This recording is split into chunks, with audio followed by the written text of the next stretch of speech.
Nous allons voir maintenant dans cette vidéo comment nous pouvons customiser la validation. Donc par exemple ici, on va se diriger dans le return de JSX et on va aller au niveau du coup de notre email. Ici, on va pouvoir rajouter une fonction, c'est la fonction validate. Donc ici, je fais une virgule et ici, je vais dire validate. Donc la fonction validate est utilisée pour valider le champ du formulaire. Cette fonction est appelée chaque fois que la valeur du champ change.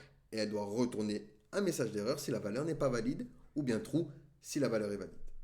Donc par exemple ici, je vais pouvoir lui dire que c'est une fonction fléchée qui aura field value en paramètre et qui va venir tout simplement me return. Alors return field value qui est le contraire de admin@gmail.com par exemple. Dans ce cas-là, tu vas afficher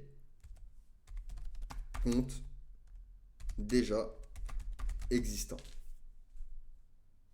Donc si je commence à essayer de soumettre mon formulaire avec cette adresse mail et que j'envoie, hop, compte déjà existant. Ce qu'on aurait pu faire, c'est utiliser plusieurs fonctions. C'est-à-dire que au lieu de faire ceci, donc ça, hop, on va se le mettre en commentaire. Et je vais venir me faire un validate et ce sera du coup un objet avec par exemple donc notre admin, la fonction, et ici par exemple on peut revenir remettre ceci. Hop et hop. Donc ici ça va me faire exactement la même chose. Si je commence à venir hop ici à mettre un username, un website et que j'essaye de mettre mon admin,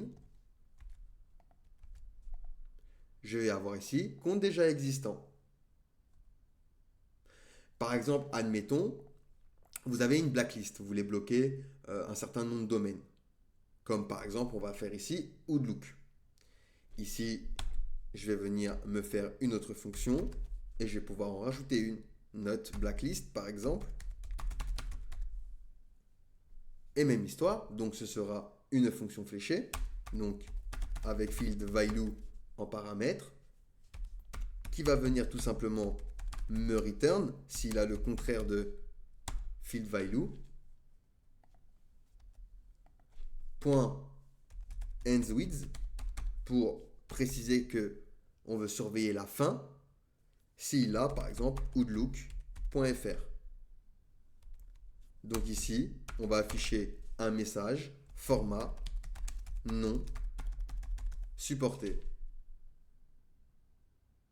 Donc maintenant, si j'essaye de rentrer un username, un website et une adresse du coup outlook.fr, peu importe ce que je mets ici, je vais avoir un message d'erreur format non supporté.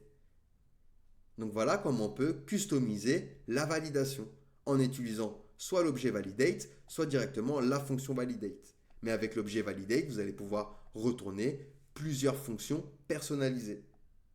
Allez, posez-moi des questions si vous en avez, sinon on va pouvoir passer à la suite.